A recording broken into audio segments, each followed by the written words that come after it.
రావటం, యేసయ్యను మనం కలుసుకోవటం, ఆయన సన్నిధిలో ప్రార్థన పూర్వకంగా ఈ నూతన సంవత్సరాన్ని మొదలు పెట్టడం అనేది అది గొప్ప ధన్యతగా మనం అందరం కూడా భావించాం.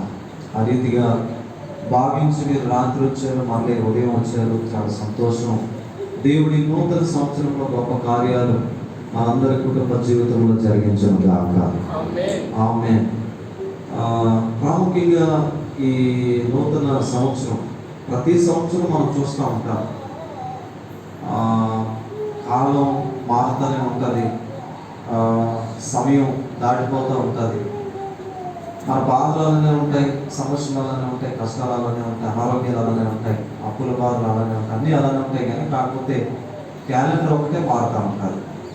అయితే నీ జీవితంలో, నా జీవితంలో ఈ 2026 సంవత్సరం దీవెనకరంగా ఉండాలంటే మనం చేయాల్సిన ఒకే ఒక్క పని, ఆయన చిత్తానుసారంగా మనం జీవించాలి.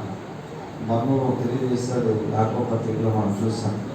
ఆయన చిత్తం ఏంటో మనం తెలుసుకోవాలి.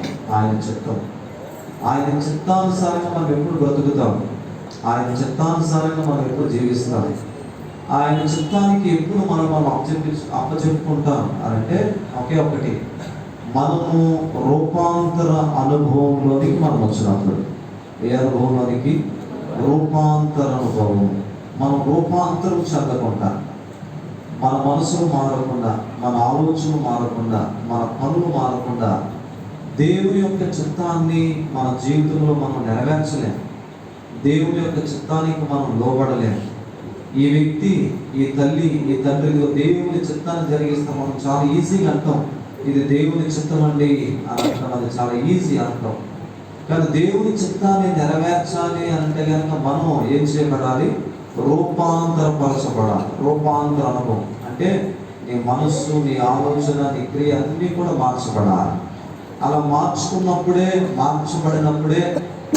నీవు రూపాంతరపరుచుకున్నప్పుడే నీవు దేవుని యొక్క చిత్తానికి లోబడతావు, దేవునికి నిన్ను నీవు సమర్పించుకుంటావు, దేవుని చిత్తమే నీ జీవితంలో జరగాలని చూస్తావు. కాబట్టి ప్రేమైన వాళ్ళరా, ఈ నూతన సంవత్సరంలో మనం చాలా ఆలోచనలతో ఈ సంవత్సరం మొదలు పెట్టవచ్చు, చాలా ప్రణాళికలతో ఈ సంవత్సరం మనం వేసుకోవచ్చేమో. అవన్నీ మన జీవితంలో నెరవేర్చబడాలంటే మనము దేవుని చిత్తానికి మనం లోబడాలి. సమయము, కాలం అనేది ఎప్పుడు కూడా వెళ్ళిపోతూనే ఉంటాయి. మన కోసం కాలం ఆగుతుందా? ఆగదు. మనం బాగున్నా బాగోకపోయినా కదా, మనం ఎలా ఉన్నప్పటికీ కాలము తన పని తాను చేసుకుంటూ వెళ్ళిపోతుంది. కాలం ఆగమని అడిగినప్పుడు కాలం ఆగదు మన కోసం.